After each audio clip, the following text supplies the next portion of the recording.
Hola amigos, bienvenidos a tu podcast Congruencias e Incongruencias en la Vida. Y hoy vamos a hablar de un tema muy interesante que le interesa a la mayor parte de la población, que es cómo montar un negocio para lograr la independencia económica y tener más prosperidad, ¿no?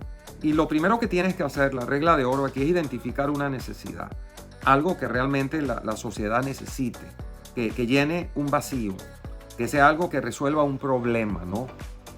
Viene siendo una especie de, algunos lo llaman producto final valioso, algo que sea muy valioso y que la sociedad necesite. Entonces, lo primero que tienes que hacer es identificar eso. Ejemplos de productos muy valiosos y que la sociedad necesita sería el zapato, la hojilla de afeitar, y todo el tiempo van saliendo productos nuevos porque la gente se las va ingeniando, va descubriendo una necesidad. Por ejemplo, hace poco, hace varios años en Estados Unidos salió una tapita para el cepillo de dientes. Esa tapita era bactericida y se le ponía la parte donde está el cepillo. Eso se transformó en un éxito y se vendía o se venden todos los automercados en los Estados Unidos, ¿no? Así que es cuestión del ingenio de cada cual, de la observación que tenga la persona, si quiere crear un producto nuevo o si va a comercializar los productos, los bienes de consumo que ya se comercializan en la sociedad. Como por ejemplo, qué sé yo, una moto, repuestos de carro, o si va a vender, por ejemplo, alimentos, lo que sea que la persona, en lo que la persona decide incurrir. Lo primero que tiene que ver es qué competencia tiene, porque si la competencia es muy, muy, muy grande y no hay mucho dinero para meterse en ese negocio, es mejor no meterse. Hay que ver si vas a necesitar un local, tienes que ver la ubicación del local. El local lo es todo. Si el negocio requiere de un local, el local es todo. Los americanos dicen location, location, location. O sea, ubicación, ubicación, ubicación. A menos que sea un negocio tecnológico que se comercializa por internet. Aunque hoy día la mayor parte de los negocios tienen la parte física y la parte de internet. Bueno, por lo menos una buena parte de ellos, no todos. Entonces, si te vas a meter en lo que te vayas a meter, lo primero que tienes que hacer es un plan financiero. Necesitas tener una hoja de cálculo. Tienes que saber manejar una hoja de cálculo. En esa hoja de cálculo tú vas a poner tus gastos. Si el negocio requiere un local, tienes que poner el alquiler, los meses por adelantados que tienes, o sea, la inversión que tienes que hacer. Porque siempre hay una inversión. Si vas a alquilar un local, vas a tener que remodelarlo, probablemente. Vas a tener que pagar una serie de meses de alquiler. Vas a tener que pagar las comisiones de los corredores que te consiguieron el local. O sea, todo eso tiene que ser y se considera parte de la inversión. Luego tienes los gastos fijos, que son los gastos de electricidad, de agua, de internet, el personal fijo que tienes allí trabajando a sueldo, a salario, la persona que te va a ir a limpiar el local. Luego tienes que, y eso todos son gastos fijos. Luego tienes el costo de inventario y el costo de reposición de inventario.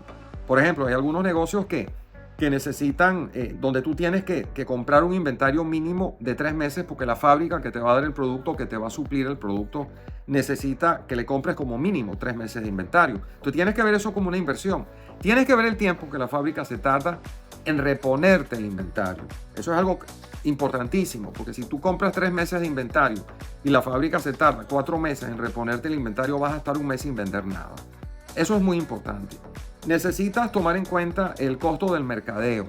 Hoy día el mercadeo se hace por redes sociales, pero también hay mercadeo por televisión. Entonces todo depende del tipo de marketing, del tipo de mercadeo que vas a hacer y del costo que va a tener ese mercadeo. Algo importantísimo que tú tienes que considerar aquí en esa hoja de cálculo es lo que se llama el punto de equilibrio. El punto de equilibrio te lo da a ti los egresos menos los ingresos. Es decir, los ingresos por las ventas que tú realizas menos los egresos de todos los costos que tienes, que son esos costos fijos de los que te hablé, y la reposición del inventario, porque tú tienes que, si tú vendes un par de zapatos, tú tienes que poner el ingreso por ese par de zapatos, pero tienes que poner un egreso de lo que te costaría a ti fabricar ese zapato para tenerlo en tu inventario. Entonces eso se llama costo de reposición de inventario. Y lo más importante aquí es el punto cero, el punto de equilibrio. ¿Qué es el punto de equilibrio? Bueno, el punto de equilibrio es donde ni ganas ni vendes, donde tus ingresos son iguales a tus egresos. Y eso tú tienes que simularlo, tú tienes que proyectarlo en esa hoja de cálculo. De acuerdo a todos los gastos que tengo o que tendría, ¿cuáles son las ventas mínimas que yo tengo que tener para yo llegar al punto de equilibrio, al punto cero? El punto de equilibrio es quizás uno de los conceptos más ignorados, menos tomados en cuenta, menos considerados, pero quizás sea el punto más importante en un negocio. ¿En qué momento llego yo a mi punto de equilibrio? En una empresa grande, por ejemplo, un proyecto de construcción, de telefonía, de electricidad, eso puede ser 2 o 3 años. En un negocio pequeño, preferiblemente no debes tardar más de 6 meses, porque si tardas más de 6 meses, entonces probablemente estás haciendo algo mal, o tu producto no funciona, o la ubicación que escogiste no es correcta, o el marketing que estás haciendo es deficiente.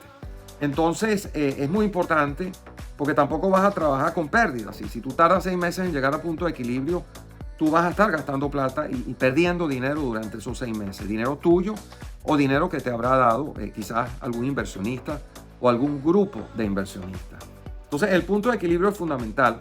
Otro aspecto importante en todo esto es cuál es un estimado conservador de lo que la empresa te va a dejar a ti al cabo de cierto tiempo, por ejemplo, al cabo de trabajar 1 o 2 años, ¿no? Porque si lo que la empresa te va a dejar a ti es el mismo salario que tú tenías, a lo mejor debes reconsiderar, a lo mejor no vale la pena.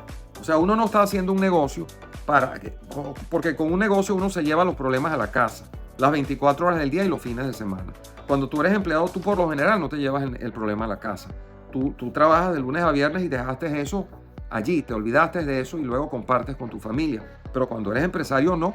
Tú puedes estar compartiendo con tu familia y vas a tener en la cabeza algún problema de la empresa que se van a presentar cotidianamente y que vas a tener que resolver. Entonces estás el fin de semana dándole vueltas a eso y resulta que lo que el negocio te da es muy poco. Otro aspecto de los negocios es que por lo general es muy difícil establecer un negocio que dé suficiente ganancia para 2 socios. Muy pocos negocios dan lo suficiente para un solo socio, mucho menos para 2 o 3 socios. Y eso es importante destacarlo porque a veces los amigos se entusiasman. Vamos a montar un negocio. Y montan un negocio, no lo proyectan bien. Y entonces cuando establecen el negocio se dan cuenta que ese negocio solo le da de comer a uno. Y ahí vienen las peleas y ahí vienen los problemas, ¿no? Entonces ese es un aspecto importantísimo que hay que considerar. Los negocios, la gente a veces dice, no, ese señor tuvo un negocio, tuvo suerte en la vida, montó el negocio y le fue bien, tuvo suerte. No, en los negocios no hay suerte. En los negocios hay inteligencia, hay que saber cuáles son los pasos que se tienen que dar, hay que saber cuál es el camino que hay que recorrer y hay que saber cuáles son los errores que tú no debes cometer. A veces la gente pasa mucho tiempo invirtiéndole plata a un negocio que nunca va a ser exitoso, porque la gente a veces no acepta la derrota, no acepta que le fue mal.